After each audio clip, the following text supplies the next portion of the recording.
friends, it's Lex at LexReads. Welcome back to my channel. Today I'm going to be reviewing for you 3 of the thrillers that I recently read. So the books that we're talking about today, we're going to be talking about I'm Thinking of Ending Things by Iain Reid, Little Whispers by K.L. Slater, and You Are Not Alone by Greer, Hendricks, and Sarah Pekkanen. Without further ado, let's just get into it. Oh, and one more thing. Before I get started, I do put the timestamps for these down in the description, so if you're only interested in hearing about one of them, you know where to go to find it. Thank you. Now let's get right into it. I'm Thinking of Ending Things. Oh boy. This book is insane. It's like the craziest thing that I maybe have ever read in my entire life. So this book is about a couple who have been together for about 7 weeks, if I recall correctly, who are taking a trip to go see Jake, the man's family. For the first time. They haven't been together very long. And so we're following them in this car ride to the house, the trip itself. There's a very weird detour. The twist is it was wild. And I feel like that's all I can say about that. This is one of those books that is better to go into knowing as little as possible, which I know is kind of annoying when you're trying to figure out whether or not you want to read it. But I gave it 5 out of 5 stars. The back of the book says, you will be scared, but you won't know why. And I think, first of all, that is the truest thing I've ever read. I was terrified. I have never, as a reader in my entire life, been as afraid during the book as I was when I was reading I'm Thinking of Ending Things. I honestly, this book felt more horror than thriller to me, and it was true. I had no idea why I was so terrified. You could just tell that something was very wrong, but you didn't know what it was, and you didn't know why any of the things that were happening. It was maybe the most effective thriller that I've ever read. The first part of the real synopsis, which also I think is the first line of the book. I want to read it to you because I think it's so good. It says, I'm reading it off to the side, that's why I'm looking this way. It says, I'm thinking of ending things. Once this thought arrives, it stays. It sticks. It lingers. It's always there. Always. Terrified. Let's talk about the things that I enjoyed about this book. Like I said, this might be the most effective thriller horror that I've ever read. It was so well written and interestingly crafted. I loved Jake and our protagonist, who's unnamed. Our protagonist, you never learn her name,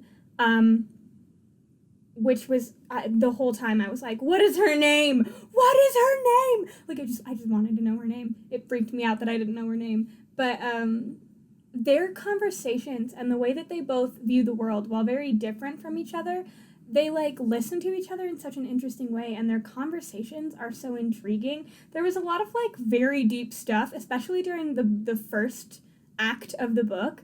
There was so much that I was like, okay, I was not coming into this thriller expecting to have an existential crisis because I'm thinking about the way that I view the world, but now I'm kind of having an existential crisis while thinking about the way that I view the world. And the ambiance of this book is phenomenal. It is the most eerie, atmospheric, just genuinely uncomfy thing that I've ever read, and it was amazing. I finished it, and I turned on my TV. I always sleep with, I like darkness, total darkness. My laptop charger has a little light on it, and even that I cover it with something because it bothers me so much. But I had to turn on the TV and sleep with the TV on that night because I didn't want to be in the dark because I was And I also read it in the middle of the night. I started it at about midnight and I finished it at about 2 in the morning. So that was maybe part of the problem. Every time I thought I knew what was happening in this book, 5 minutes later I was like, what is happening? I'm confused again. But in the best way. I say that in the most complimentary way I possibly can. It's also a very, very quick read. It's only, 224 pages? So it is a breeze. I read it in one sitting and was terrified the whole time. What didn't I like about this book? There wasn't anything that I really strongly disliked about this book. There was like one little thing about how the twist was approached that bothered me, but I cannot talk about it in a non-spoiler review without spoiling the ending, so I'm not going to do that. This has a pretty common twist at the end, but the way it was written, I was surprised anyway. I often guess this twist in other thrillers. I'm like, what if? Insert twist here. But for some reason, it didn't super occur to me. It did for a second, but then, like I said, every few pages I was confused again, so I quickly wrote it off.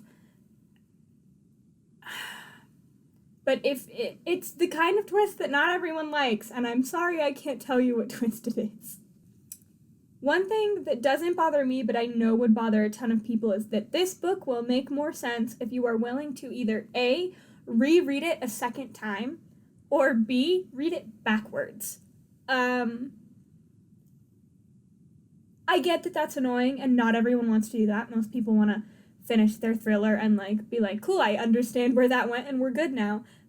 This thriller, it really will make more sense on the second read. So if that's something you like, that doesn't bother me. I love to reread. I'm a rereader, even of thrillers. I think thrillers are really fun because I like it when I know where it's gonna go.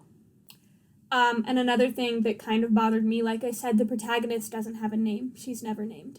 There are a couple content warnings that I'm going to include here. Once again, I tried to be careful with this because I didn't want to spoil anything, but there are some things that I think could bother people. There's talk about trichotillomania, so that's what it's called, when people rip out their own hair. That is a thing in this book. Anxiety, self-harm type behaviors, so people who pick at their nails until they bleed, things like that. That's in the book. Stalking, if you cannot deal with any kind of stalking narrative, not for you. And also suicidal thoughts and ideation is also in the book, so just be aware of those things. Other than that, I highly recommend giving this book a try. I gave it a 5 out of 5 stars. It's one of the best thrillers I've ever read. Alright, moving on to Little Whispers by K.L. Slater. Thank you to Book Couture and NetGalley for giving me an advanced reader copy of this book. I read it before its release date. It just came out. It's brand new. It came out on April 21st. I gave it 4 out of 5 stars. It was a really fun ride. I liked it a lot. This thriller is part domestic thriller, part psychological thriller. Very fun, very engaging in my opinion. We follow our main protagonist, Janie, and her family. She has a husband and a son who is, I think he's 8, so he's pretty young. And her life kind of gets upended when her husband gets a job offer and they move to this very affluent, high-class suburb in a different part of England. It takes place in England. And she quickly finds herself falling in with these very affluent, rich housewife-type women. So yeah, she finds herself in this very exclusive friend group, and then one night over drinks in the hot tub, she tells one of her new friends her deepest, darkest secret, and then very soon later finds her friend's daughter involved in something with this way older man. And when she tries to make sure that her friend's daughter is okay, her big secret gets held over her head, and she finds herself involved in something way larger than she ever intended to be involved in. And on top of that, her husband is acting sketchy as hell. Secrets are divulged, loyalties are tested. This twist, I can genuinely say I did not see it coming until about 5 to 10 pages before the real big reveal happened, when all the clues are building up, and I was like, oh, wait. But the whole time, I was on a completely different line. I was way off. We have some content warnings for bullying, murder. I'm just going to read my list because I actually can't remember it all. Mentioned sexual assault, although it is fairly vague, but still. Exploitation, blackmail, did I say abduction? And then briefly mentioned terminal illness and suicide. Whole slew of content warnings. It wasn't quite as dark as it sounds. when I read all of the content warnings. I just want to make sure that, I don't recommend something that's going to negatively affect someone's mental health. Things I liked about this thriller. I thought it was pretty fast-paced, actually. The first half, it's interesting because the first half does not feel like a thriller. The first half feels like a family and like a family drama that's focusing on like classism and like class dynamics, which was interesting. And then at about the like 60% mark, you're like, I am reading a thriller. I am reading a psychological domestic thriller. And like I said, I adored the pacing because it builds, the read itself is fast-paced, but the pacing is interesting because it builds the tension so slowly. It just like stacks question on question on question, and it feels like a drama until about the 65% mark, when what you think is, if you read the like back of the book description, it seems like the inciting incident, normally the inciting incident happens pretty early, but actually the thing that you think is going to be the inciting incident happens at the 65% mark. So that last, 35% of the book, that is when shit gets real. Like I said, I thought the twist was phenomenal, didn't see it coming until right before it happened. But that being said, there were a lot of clues. I just missed them. Or not even that, I misinterpreted them. The narrative style and voice of this book made it so easy for me to fall in love with the protagonist. It is articulate yet conversational. It was so much fun to watch all of these threads unravel alongside Janie. I adored it. Things I didn't love as much as I would have liked to. So this uses one of the biggest thriller tropes, which that itself doesn't bother me. So it uses the like big secret dark buried past trope, which is fine. Some of my favorite thriller of all time has this. The Last Time I Lied by Riley Sager uses this trope, but it does it kind of in the same way as that one, where for 75% of this book, it comes up every page as they're like, this huge secret that if everyone knew, my life would be ruined and everything would be over. And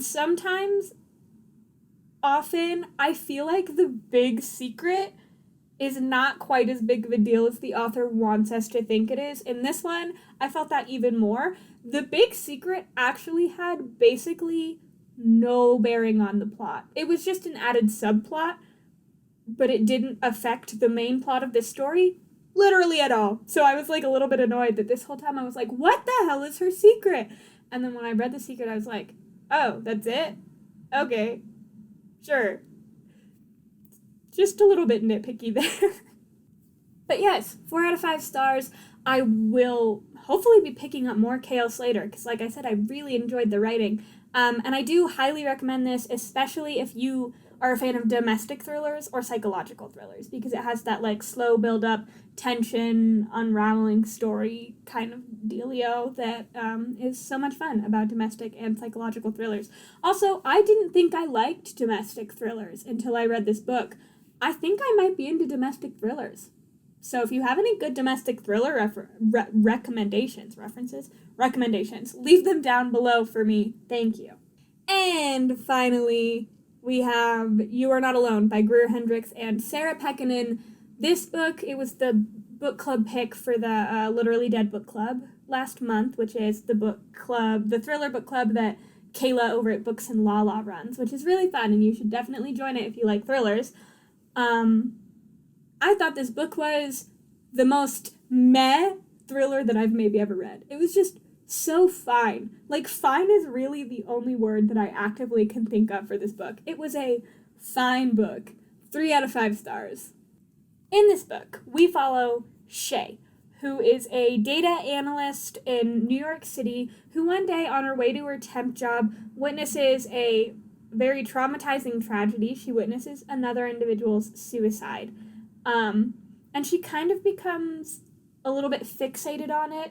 She wants to learn more about the woman, and in doing so, finds herself friends with the woman's friends. She meets these captivating twins whose lives seem just so perfect, and they kind of take her under her wing, but what she doesn't know is that the twins' friendship is far more sinister than it seems. Content warnings, I'm gonna read them off because really that's the easiest way for me to do this part. Suicide, suicidal ideation, PTSD, phobias, murder, drug misuse and abuse, stalking, rape, and sexual assault. The rape and sexual assault are not like graphic explicit rape and sexual assault, but it is talked about a good bit, so just be aware of that. Some of the things that I liked about this book, I loved the use of multiple POVs. I don't necessarily think there maybe needed to be quite as many POVs as there were, because we got to see basically everyone's POV. We got to see Shay, the twins, the girl who committed suicide herself, and then like all of the twins' friends, which was kind of a lot. But my favorite thing about the use of POV was that Shay, who was our protagonist, hers was in first person. All of Shay's chapters were in first person, and everyone else's chapters were in third person, which I think was just the coolest artistic choice. I really, really enjoyed that. One of my favorite things in books is that, like, culty and or secret society and or very tight-knit friendship group with, like, something going on. I love that.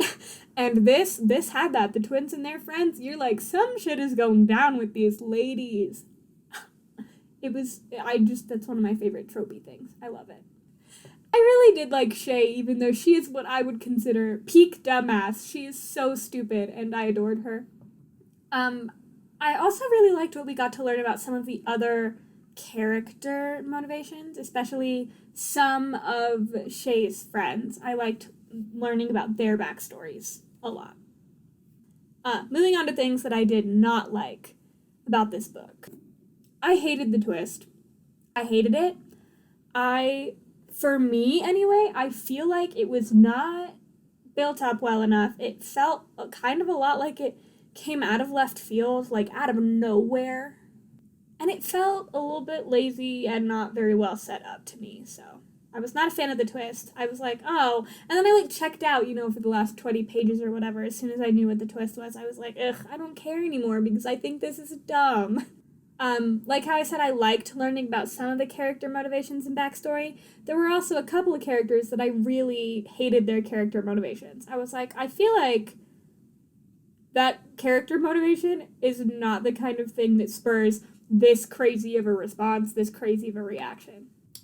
It was very slow. This is a very slow burn, slow build psychological thriller, which is not necessarily my least favorite thing. Some of my favorite thrillers are pretty damn slow burn. Little Whispers is very slow burn, and I really, really loved that. I thought it was so much fun. This one, I think if it's slow burn and then the payoff is not worth it, in my opinion, that automatically makes me kind of resent a book. And like I said, I didn't like the twist. So it took, 300 and something pages or whatever to get to the twist, and then I hated the twist, and I was like, oh. Like I said, I think some of the POVs were a little bit unnecessary. I don't think they necessarily needed to be POV backstory chapters. I think it could have just been woven into the narrative a little bit better. And like I said, Shay's peak dumbass, which while that didn't bother me that much, what did bother me was that basically all of this book felt like idiot plot. Like everything in the book was only happening because all the characters were stupid. And also, there were some things that the antagonists of this story did that made no sense. And not even, just narratively, although that too, but, forensically. Some of these things, I was like, you couldn't have gotten away with that. Even if this book hadn't been resolved at the end, I feel like there's no way they could have gotten away with some of the things that they did, because it just, forensically does not make sense. But it was a pretty fun read. Like I said, I gave it 3 out of 5 stars. I didn't, hate the book. I just hated the plot twist. The writing was pretty good. I was interested in the characters. If you really like these authors, so if you liked, was it The Wife Between Us? Was that their first one? I know their second one was An Anonymous Girl. I haven't read their first one. I've only read An Anonymous Girl, which I did really like. But if you liked these authors' other books, I do recommend giving this one a read. But also, if you, like me, like that culty-ish, tight-knit group with some weird, sinister behavior vibe, if you like slow burn psychological thrillers, if you like revenge plot, this might be the book for you. All right, friends, thank you so much for hanging out with me. I promise I do have a 3 fantasy review coming out eventually. I just keep not reading a 3rd fantasy book that I can review, because all the fantasies I've read recently are middle of series, not the kind of things that I want to put into a 3 recent review. So at some point a fantasy one will be coming. It's like 2 months coming at this point. I just need to read another fantasy, I think. But thank you so much for hanging out with me. I had so much fun chatting about these books with you. Go down below and let me know what you think about these 3 books. If you're going to mention any spoilers, please be sure to note that before you say anything spoilery so we don't spoil any of our friends who are thinking about reading any of these books. But I would love to chat with you down below. Thank you for hanging out with me. I will see you guys all very soon. Ooh, hiccup. But thank you guys so much. I will see you later. Goodbye, friends.